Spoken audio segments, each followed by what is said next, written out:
right, so part 3, we're talking about the implications of the fall, and we're talking about the implications of the fall, both from the standpoint of culture and just the standpoint of how we live our lives. One of the things that's fascinating is I was recently watching a philosopher talk about beauty, and would you say that we are more surrounded by beauty than times past, say 100 years ago, 200 years ago, or less surrounded by beauty? Obviously, you're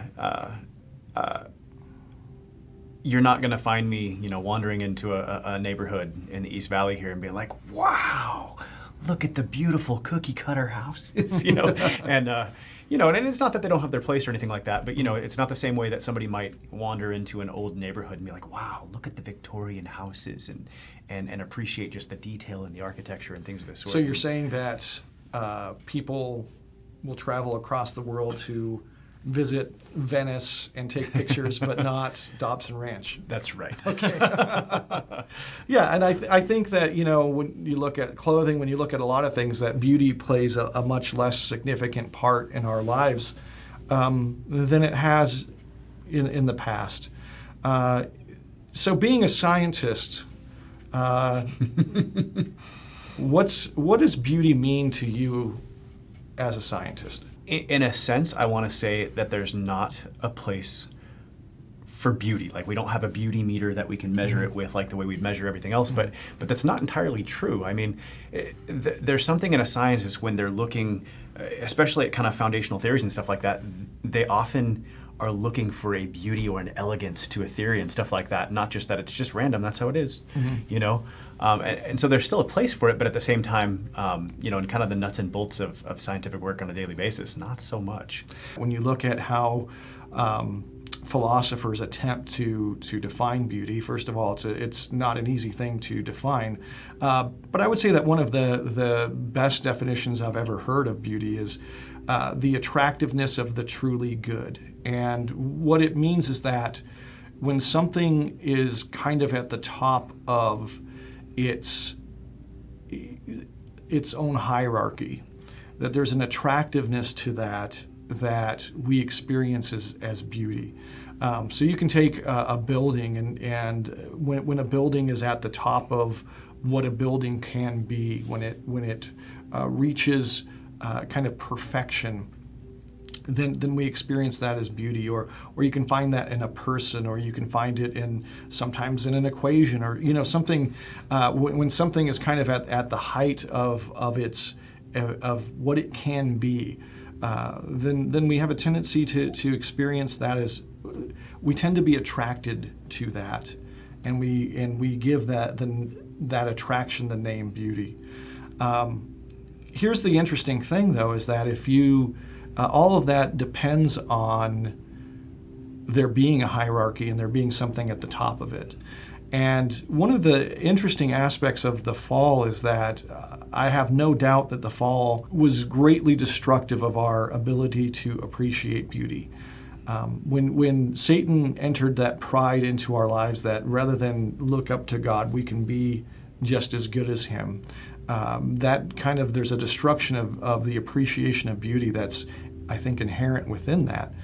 And it's fascinating to me that there's a certain humility that's required to experience beauty. When you think about being an artist, do you often think about how your works of art are just as good as Rembrandt's or any of the average artist? Yeah. There has to be an appreciation that this is far beyond what you could do, and when you're humble enough to accept that, you can be inspired. You can feel a sense of awe, and you can experience the joy of the attraction to that thing that's far better, far higher than you could be. The interesting thing is that beauty, I think, it's largely rejected in our culture because it's a judge. At this moment, is there anything in this world that is being judgmental of you, Chad? Is there anything in this world that's being judgmental of me? Yes, everybody who is a better father than me Okay. in some way, shape, or form renders judgment on my fatherhood. Yes. Okay. So one of the things that's fascinating is that you can experience beauty in music. You're not a musician, and you're going to be judged by that, right? That's something that I cannot do, and I have to be humble enough to accept that. But when I am, I can experience the joy of music. But if you see a father that's being an incredibly good father, I would argue that there's an element of beauty there. If you hear a story of somebody being a good father, I think of Team Hoyt, a story that I've used a number of times in sermons, where the father had a son that was disabled, and so he competed in triathlons, pushing his son and pulling him in a boat and doing all this stuff. To me, that's a beautiful story, but there's a judgment on me in that. I feel like, and let me know whether you agree with me on this, that there's a lack of appetite in our culture for being judged. Oh, for sure. And maybe we can say it's more prevalent in our culture, but I think it's something in the human heart as well. Yeah, sure. Yeah, for sure. And whether it's the ideal body, the ideal father, the ideal teacher, the ideal whatever it is that you're throughout the world that you experience, there's going to be ideals everywhere. And the humility to see those ideals and to be able to enjoy them even when you fall short, I think depends largely on our relationship with Christ and the grace that we have. And I don't think it's by accident that the Christian world kind of created some of the greatest works of art and architecture and music and really for a long time was responsible for the creation of a lot of the beauty of the world. So to switch gears to something that has maybe more practical application, it's interesting that this idea of superior and inferior is really a part of every relationship that we're in, and really our ability to have relationships. If you think through the relationships that you have, are those relationships based on exchange? Working for an employer is one of the easiest ones for me, and then the exchange is pretty obvious. You're getting paid to fulfill a certain task, but you're getting paid to fulfill a certain task, and there's an easy exchange there. Yeah, and I'm sure you've known people that have a hard time keeping jobs because they can never accept that superior-inferior relationship. They either can't accept the authority of it, they think that they know better than the people above them, so they're always bucking the system. They just can't make that work. Every relationship that we're in is about this exchange. And when you have a trust in God, a confidence in God, that He is there to bless you and provide your needs, it makes you more free as a superior to release the blessings to the people that are around you, and it makes you more humble as an inferior to recognize when people can bless you and to be joyful and make that a joyful experience for them.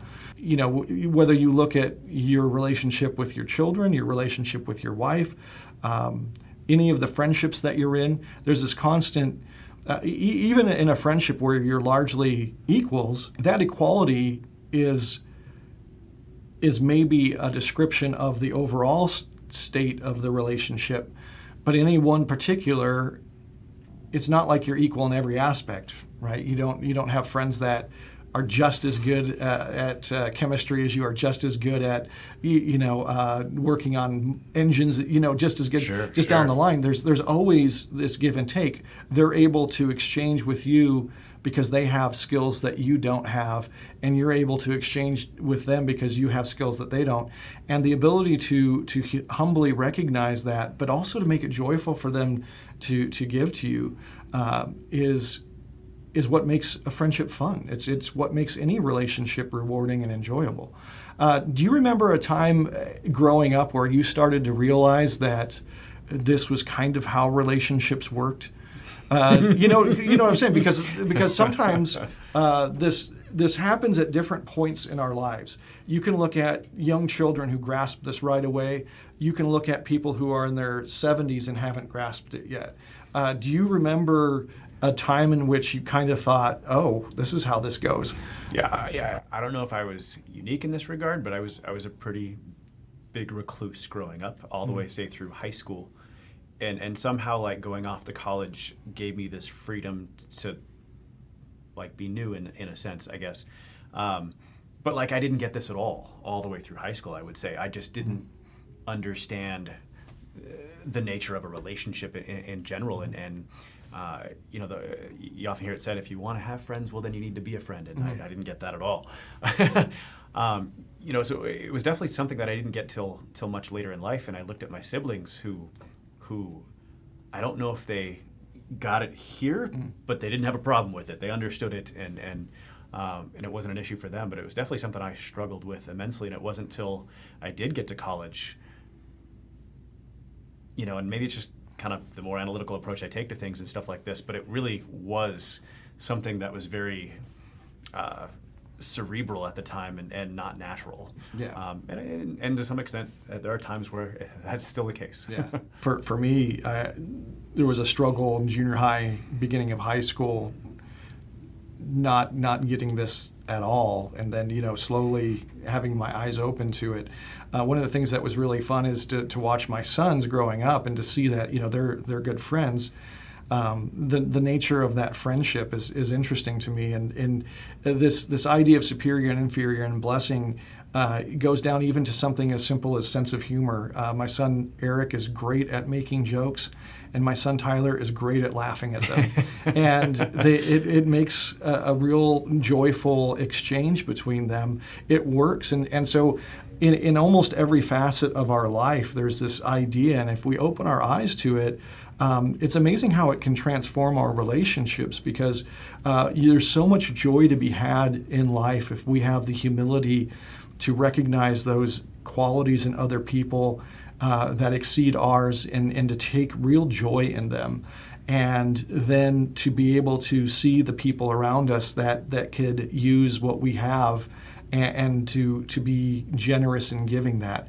In almost every aspect of our life, whether as a father or a husband or a worker or whatever, grabbing a hold of this and really being able to run with it is really transformative. So I think that there's a lot to be learned from this story of the fall. We thank you guys for joining us. We will see you next week.